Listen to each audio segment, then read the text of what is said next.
মাধৱ চন্দ্ৰ ডেকা চেনেলটোলৈ তোমালোকক স্বাগতম জনাইছোঁ। আজিৰ ভিডিঅ'টোত আমি হৰণ অংক কৰোঁতে সাধাৰণতে তোমালোকে কৰা ভুল এটা সম্পৰ্কে আমি আলোচনা কৰিম। আমি সাধাৰণতে হৰণ অংক যেতিয়া কৰোঁ, তেতিয়া ধৰি লোৱা এটা আমি যদি উদাহৰণ ল'লে কেনেকুৱা হ'ব চোৱা। আমি 1 নম্বৰতে এটা উদাহৰণ লৈছোঁ, ধৰি লোৱা 7, 6, 4 divided by 4. এইটো যেতিয়া আমি হৰণ কৰিম, আমি কেনেকৈ হৰণ কৰোঁ? এনেকৈ আমি 4, 7, 6, 4. এতিয়া আমি 4ৰে এই 7টোক হৰণ যায় নে নাযায় আমি চাম। প্ৰথমে আমি দেখিছোঁ যে 4 × 4, 4 × 2 = 8, 4 × 2 = 8 হ'লে যিহেতু এইটো 7, গতিকে আমি দুগুণ দিব নোৱাৰোঁ, 4 গুণ দিম। ইয়াত আমি 1 দিলোঁ, ইয়াত 4 দিলোঁ।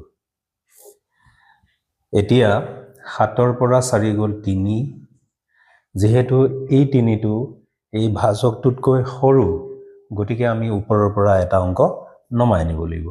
আমি 6টো নমাই আনিলোঁ। এতিয়া 37 হ'ল। 4 × 4, 4 × 2 = 8, 4 × 3 = 12, 4 × 4 = 16, 4 × 5 = 20, 4 × 6 = 24, 4 × 7 = 28, 4 × 8 = 32, 4 × 9 = 36। ইয়াত আমি 36 লিখিলোঁ।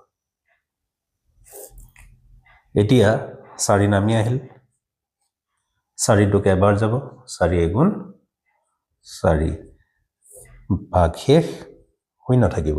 এনেকুৱা হৰণবিলাকত আমাৰ অসুবিধা নহয়।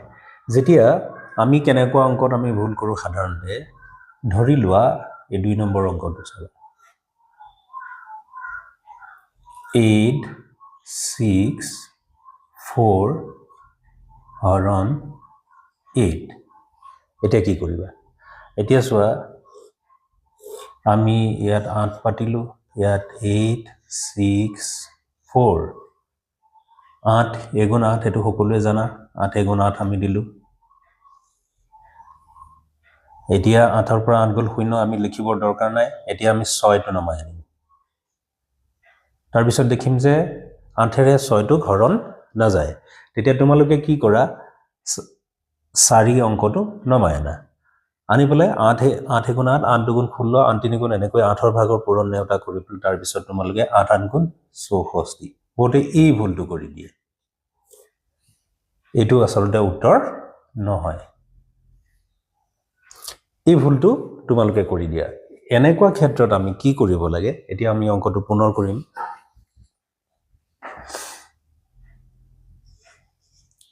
এনেকুৱা ক্ষেত্ৰত সদায় এটা কথা মন কৰিবা যে যিকোনো এটা সংখ্যাক আমি হৰণ কৰিব লাগে, হৰণ নগ'লেও আমি 0 লিখিব লাগিব। যিহেতু 8ৰে 6 হৰণ নাযায়, গতিকে 0 বাৰ যাব, গতিকে আমি ইয়াত 0 লিখিব লাগিব। এই কথাটো মনত ৰাখিব। এতিয়াহে আমি পাছৰ অংকটো নমাই আনিব পাৰিম, 4টো আমি নমাই আনিব পাৰিম। এতিয়া এই দুটা লগ লাগি 64 হ'ল। এতিয়া 8 × 8 = 64, ভাগ শেষ, 0। আকৌ এনেকুৱা এটা আমি আৰু এটা বেলেগ এটা অংক কৰিম।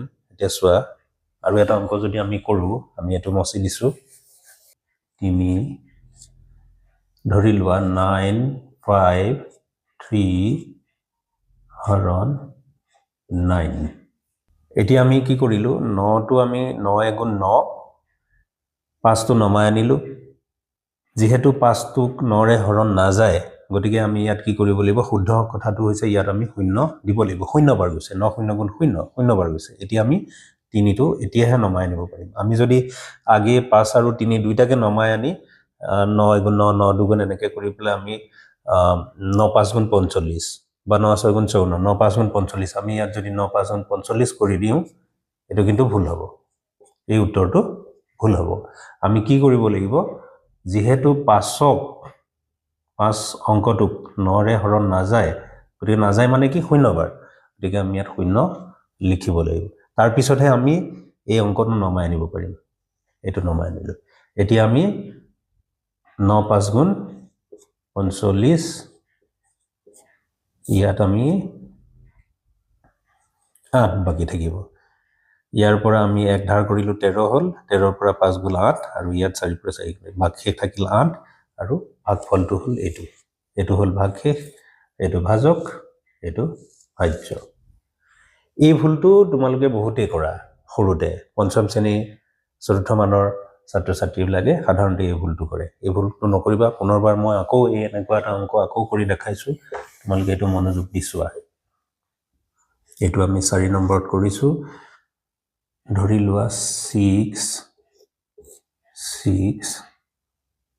4 2 এইটো আমি পুনে আমি পাতিছো 642ক 6ৰে হৰণ নিয়মটো হ'ব 6 গুণ 6 আমি ইয়াত লিখিলো 4 নমাই আনিলো যেহেতু 4ক 6ৰে হৰণ নাযায় মানে শূন্যবাৰ যাব গতিকে আমি ইয়াত লিখিম 0 এতিয়া আমি 2টো নমাই আনিম এতিয়া 6 7 গুণ 42